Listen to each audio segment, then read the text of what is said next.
KawaiiRice that is playing Terran. I know ZVT on this map should be a really interesting match. Give me a holla. Oh, I don't mean to say it like that, but give me a shout out if you're watching in chat. It's the first game of the day, so bear with me as I get going here. But should be really interesting as I lag the players out as they load the game. But here in the lower right hand corner we have your green Zerg, Disownme. If anybody wants to do me a favor and look him up and let me know who he is, I would really appreciate it. And in the lower left hand corner here we have none other than KawaiiRice. So it should be a great match. Looking forward to it. Is ZVT on Shakura's Plateau. Really interesting map. It's gonna be interesting for Zerg here because this gets abused here on the cliff. Even now that they've taken out the backdoor rocks, Zerg really want to break these down right away because a quick tank push or dropping bio back here can be rather painful to the Zerg player. A lot of people do like to do the the Spinici Wall no gas build out here. It's really easy to protect with this choke here. A few spines here will protect even any sort of marine all-in if you see it coming. So Zergs do feel pretty safe here. Of course, the third for Terran is nice for them to take here with a planetary fortress. They can siege tanks up here on the edge. They can siege tanks on this cliff right here, and it's a really protectable position. So out of the Zerg player, we do have, he's now at going up to 14 of 18 supply. I do assume this will be some sort of hatch first. That's very popular and very standard on this map. And we can see he did send out a quick-ish scout, but he does want to see to make sure he's not going to get marine all-in cheese or anything like that. You know, out of here, out of KawaiiRice, we do, I'm waiting to see if we get an early gas. We do. So we do get a 13 racks, or I'm sorry, 12 racks, 13 gas.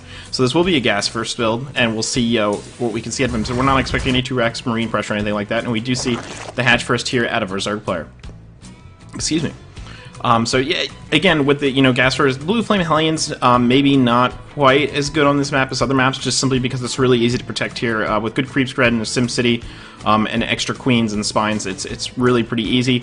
But quick tank pushes, obviously Banshee play, can be very powerful, especially in these positions on the map. And we can see that KawaiiRice is sending out this SCV to check and see if the Overlord is there. I do believe he spotted the Overlord. Either way, he does see the drone there. So he must assume that he is probably close position, but yeah, we can see he's heading right over there right now. So it's really interesting to see what he opens into. We can see the orbital dropping down, and we do see a tech lab coming down on the barracks, so it is possible we could see Reaper play again. This cliff here, and abusing the terrain over here, can be very strong on this map.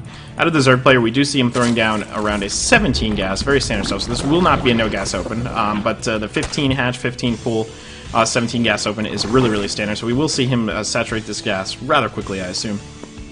And over here, we do see the Reaper coming out for KawaiiRice pretty quickly, and I assume it is rallied all the way to the back here. So I assume he'll be sending it over here to do all sorts of harass. What the Zerg player is going to want to do is, Queens obviously are very good at dealing with Reaper play, so he's going to want to get a Queen out at each base, but it is possible he might try and throw up a bunker, although the SCV is leaving, somewhere around with the Reaper to mess with him. Although he could maybe just be using it for scouting information too. We'll see if he makes a second Reaper out of here. It'll be pretty interesting. We do see Command Center going down, and there is a second Reaper coming.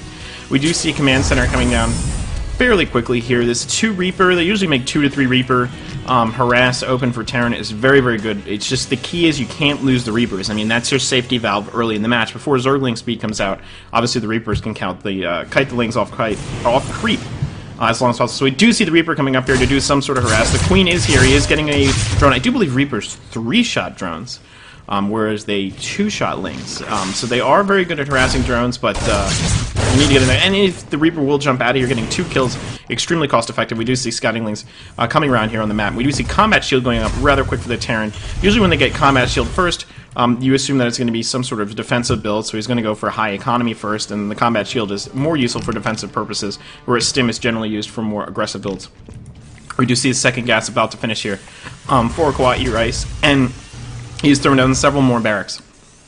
Excuse me. For the Zerg player, we do see a Spine Crawler going down up front here. Creep shot is good. Oh, we do see the Reapers here. They might pick the Spine Crawler off, and he doesn't get a cancel on it. That is really painful. Huge loss, and these Reapers are just paying dividends right now. He's up to 5 workers killed, which when you take out 5 workers in this early fledgling Zerg economy, that's really hurtful. Looks like he's going to get even another worker. Wow, these Reapers are more than paying for themselves. He's going to poke these 3 lings up here, but it's not going to do any at all. He's making 8 Zerglings right now. I'm not sure I really quite understand why he's doing that. If he just positions his queens correctly, he has more than enough queens to deal with it. Perhaps he's expecting some early bio pressure right now. but he is pretty safe. I don't think the Terran's going to push out quite yet. So we do see that Stim Pack is now going down, so we might see some sort of Stim +1 timing with the Engineering Bay going down as well. And the Zerglings are coming over. I don't know if he's going to do any sort of harass or maybe not let him take this Expo. Make it difficult, but with the Reaper and all these Marines out here, he should be just fine in taking this Expo. So we do see him poking out here with this bio. Will chase these Lings away. There's other Lings coming up the ramp.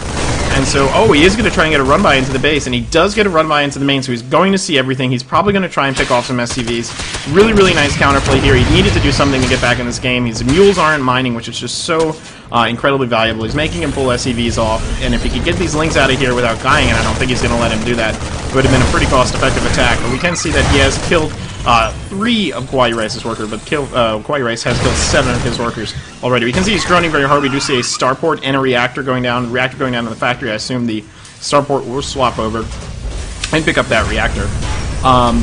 We do see bunkers going down up front, so he is going to play defensively. I assume he's going to probably go into some sort of drop play, drop harass. He's got to know that he's a bit ahead of the... Although the Zerg, to his credit, has droned fairly hard through all this and then just took his 3 gases now. And so he does have a slight bit of a harvester lead, although once that Terran economy kicks in with the 2 command centers and the mules dropping, it won't take him too long to catch up with some sort of drop harass or something like that. So we can see all these gases are about to finish. We see 2 evolution chambers and a baling nest going down, so I do assume that he'll be going for some pretty quick upgrades. Out of the Terran player out of KawaiiRice, we do see we have double medevacs coming down out of here, and we are still making more Reapers and Reaper speed out of the barracks. Really interesting. Perhaps he really wants to abuse the terrain on this map with Reaper speed, maybe keep the creep spread back. That's really intriguing. I can't wait to see this Reaper play. Reaper play is something we've seen make a little bit of a comeback recently, especially with people learning how to abuse the terrain on these newer maps. We can see +1 attacks and +1 carapace going down for the Zerg player. And we do see Stim Pack, Reaper speed, are both about to finish at the same time. So we do see some sort of 2 medevac, Reaper, Marine timing. I mean, what could be really nice is if he keeps all the Zerglings up front here occupied with the Stim timing and the medevacs, and then he jumps Reapers in the back and just picks off all sorts of drones and stuff like that. We see him come up there. He does throw down the scan to see what the Zerg player is doing. Zerg player has a Spire on the way. I do not believe he's currently morphing any Banelings. Zerg player, I'm not sure he's fully... Yeah, he does see the Reapers coming up the back now, and the 2 medevacs full of Marines are going to drop. Oh, this drop's going to do a lot of damage. The Zerg player's not in position. Stim is going to take out those Queens very easily. 2 Queens down. Reapers jumping up and down off the cliff. The Zerglings have still not engaged. He's morphing Banelings now. Really bad position for the Zerg here. He's nice and backed up against the Geyser. The Reapers are going to do all sorts of damage. They are just ripping through buildings, and they're about to rip through drones, even if these Marines get cleaned up, and I assume he's just going to pick them up in the medevac once the Baneling spot. Wow, this is not looking good for a Zerg player right now. And he does leave the game in GG.